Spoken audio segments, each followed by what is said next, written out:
Lihat mas, peta corona dunia ternyata yang paling banyak kena adalah Amerika, Cina, dan Eropa. Inilah perang sesungguhnya. Inilah komentar sahabat saya, seorang profesor yang mempunyai gelar doktor di Harvard, yang lama bergabung di lembaga think tank Amerika Brookings Institute dan Peter Peterson berdiskusi kemarin. Di mana link WHO yang dia katakan langsung saya buka. Confirm, Cina, Amerika, Eropa terbanyak jumlahnya terpapar corona, ditambah prediksi bulan Juni akhir dunia akan terpapar 10 juta orang, bahkan September dunia akan terpapar 30 juta orang, prediksi WHO tersebut. Dia melanjutkan, ketika tentara Amerika pulang dari Wuhan kemarin dan diketahui menyebar virus oleh pihak Cina, maka kurang dari 2 hari martir Cina ke Amerika melakukan operasi intelijen, melakukan infiltrasi ke Amerika, menyebar virus di Amerika, juga menggunakan ludah. CIA marah sekali karena kecolongan hal tersebut. Ini perang sudah, ini hancur-hancuran kedua negara ini pasti saling serang, dan dunia, kalau Italia dan Iran itu bisa jadi keteledoran pemerintah mereka yang membuat kebijakan longgar, bukan karena serangan langsung, tapi memang dunia sudah terpapar semua. Yang dua negara itu tadi, Cina dan Amerika, itu awal memang saling serang. Percaya saya, demikian beliau mengatakan di awal pembicaraan. Sebentar Prof, boleh saya tanya hal yang sederhana? Maklum, sejak dari akademi dulu sampai sekarang otak saya selalu memulai dengan 2 pertanyaan. Siapa yang diuntungkan, dan apakah corona ini fenomena by design atau by accident? Corona ini ada yang merencanakan atau jadi sendiri secara alamiah? Kemudian kalimatnya mengalir panjang yang disarikan saja agar lebih singkat. Sejak 2018, Bill Gates pernah mengatakan 70% manusia di dunia akan terpapar virus pandemi yang mematikan, dengan tingkat kematian bisa mencapai 30 juta orang. Karena itu dia memiliki program ID 2020 sejak 4 tahun yang lalu, yang membuat manusia nanti akan dipasang sejenis data semacam tato dan terkoneksi dengan big data ketika mereka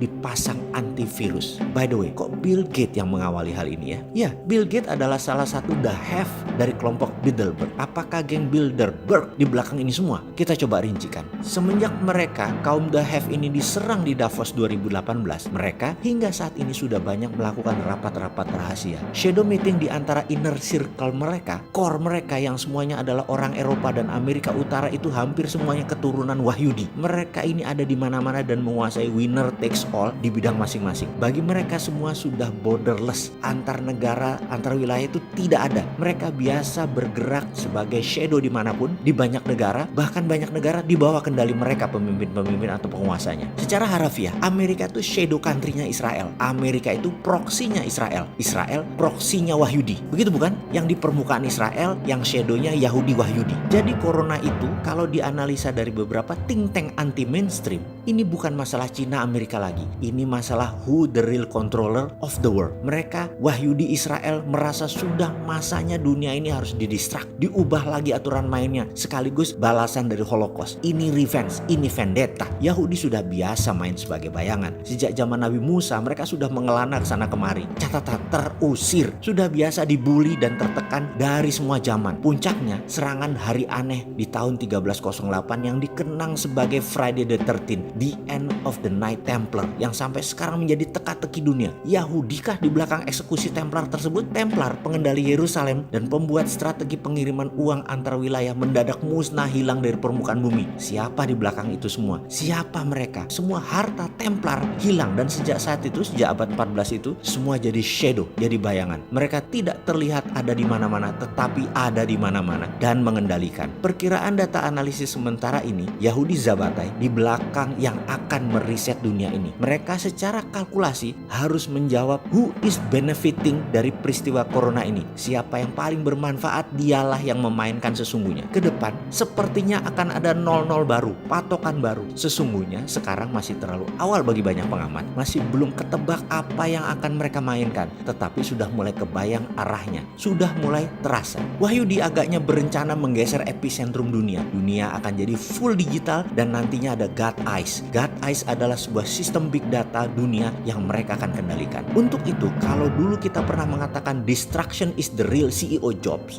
di mana CEO yang bagus adalah pemimpin yang bisa merusak bisnis mereka, menggantikan model dengan yang baru dalam sekejap tanpa kehilangan omset dan profit. Inilah yang geng Wahyudi sekarang lakukan. Mereka sekarang melakukan perusakan atau distraction terhadap sistem yang selama ini dianggap mereka sudah korup dan melenceng dari tujuan awal mereka. Dan meriset dunia ini adalah purifikasi atau pemurnian grand plan mereka. Ini sesungguhnya kesempatan Indonesia bermain. Ini kesempatan Indonesia lepas dari keterikatan dan ketergantungan. Indonesia harusnya baca ini dan buat grand plan sendiri. Apa grand plan Indonesia ke depan? Gunakan 3 jurus yang selama 9 bulan ini kita dengungkan. TINA, TINA, there is no alternative adalah kebijakan moneter. Tidak ada alternatif lain. Bunga deposito di bank 0%. Dengan bunga 0%, maka 50% dari uang senilai 5.300 triliun dana pihak kedua dari masyarakat keluar dari bank dan menjadi sektor produktif. Kedua adalah printing money berbasis proyek 12 lapis tanpa unsur impor. Ini harus dibuat rencana yang namanya cost accounting, dihitung secara rinci sekali. Kain misalnya akan dibuat, maka 6 lapis ke bawah harus dibuat rinci.